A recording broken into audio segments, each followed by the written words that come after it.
बहुत तो ही माई के दरबार में कहता रे बबुआ कि अंगना के लिपि पोती अरे कोई नहीं तैयारी आईना बाघावा के अरे कोई के सवारी तराउर पर शादी होने जोड़ा नरियल गाजल बा हो जोड़ा नरियल गाजल बा ए भाई आई बघो के सामान बा खाए खाती हाँ कहे के बा कि राउर पर शादी होने अरे जोड़ा नरियल गाजल बा हो जोड़ा नरियल गाजल बा तरुसी जनी माई देखिया सन राउर गाजल बा रुसी जनी माई देखिया सन राउर गाजल बा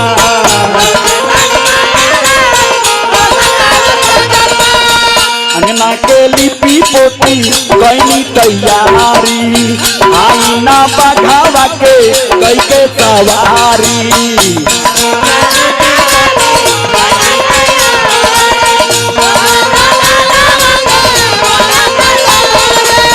राउर पर शादी होने जोड़ा नरियल गाजल बा राउर पर शादी होने जोड़ा नरियल गाजल बा हो जोड़ा नरियल गाजल बा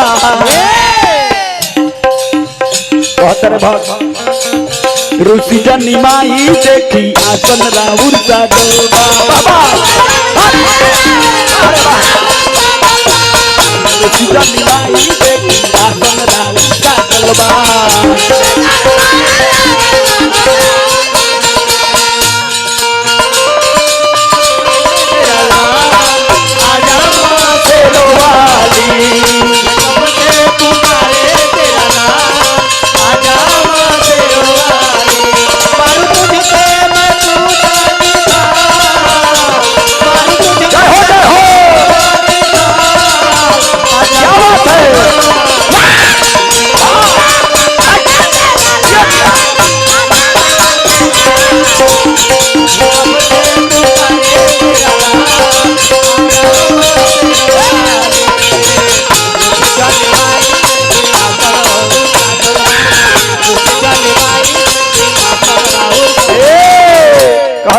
माई सुनले मनी हाँ देख ले तो नहीं कि रौरा दरबार में बुर्बक वो चढ़ा के हो जाला पढ़ल लिखल ना रहेला लेकिन ओकरा सिर पर सवार हो जालू तो महाविद्वान हो जाला जैसे कालिदास कोरिया के कपार पर चढ़ गईलू कविता लिख देले वही तरह से अनेकों विद्वान बड़े जेकरा सिर पर तू चढ़ गईलू कहता रे अरे कैसे कु होता रे झुलुआ लगा दिहनी निमिया के डार दी मलिया से मनौले बानी झुलावा के हार दी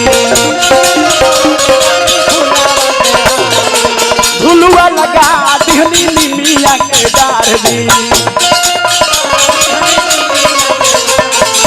मलिया से मनौले बानी झुलावा के हार दी सुनले बानी कि राउर पाँव के पैजनिया रूनु झुनु बाजले मैया बोलो ये समाज में को महिषासुर आइल बा देखी ओकर आवे के बेरा भइल बा तबे नु माई के हाथे माराई यही से अपन रूप बदल के घूमता एने ओने मुंह पर नकाब लगई हां हां ओकर बेरा घड़ी कलकला गई बा ए बबुआ आवतानी माई का पैजनिया राउर बाजल बा आवतानी माई का पैजनिया राउर बाजल बा पैजनिया राउर बाजल बा वाह वाह वाह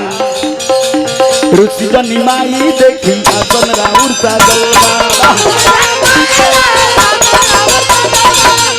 जनी माई देखी आसन राउर साजल बा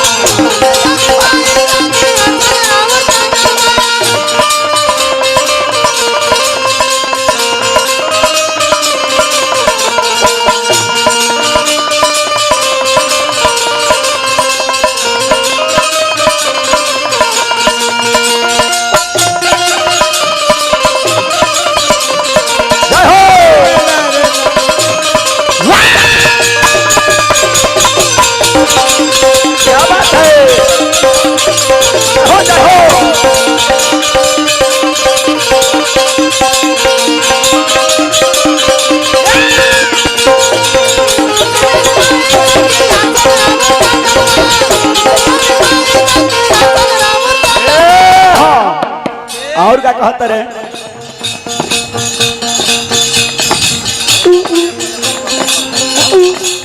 भक्त माई से कहत रे कि माई एगो और अरदास बा सुनले बानी कि केहू के बाल बच्चा ना होला कौनो नारी जाके आंचर फैला देले तो ओकरा गोद में बालक दे देलू मोटकी मारा तारे देख ली अमरजीत भैया के मेहरारू अमरजीत पे भौजी मंगली तो ट्रैक्टर के टालिए पर लड़का हो गई हे का कहे के बा जइया के रोटी हम धइले बानी काला सा पूरा कटमाई मन में ही है बावेरा सा जइया के रोटी हम धइले बानी काला सा पूरा कटी मैया मन में ही है बावे लाला सा कहत रे भक्ति अवतानी माई का पैजनिया राउर बाजल बा अवतानी माई का पैजनिया राउर बाजल बा पैजनिया राउर बाजल बा ए मम्मी तरुसी जनी माई देखी आसन राउर साजल बा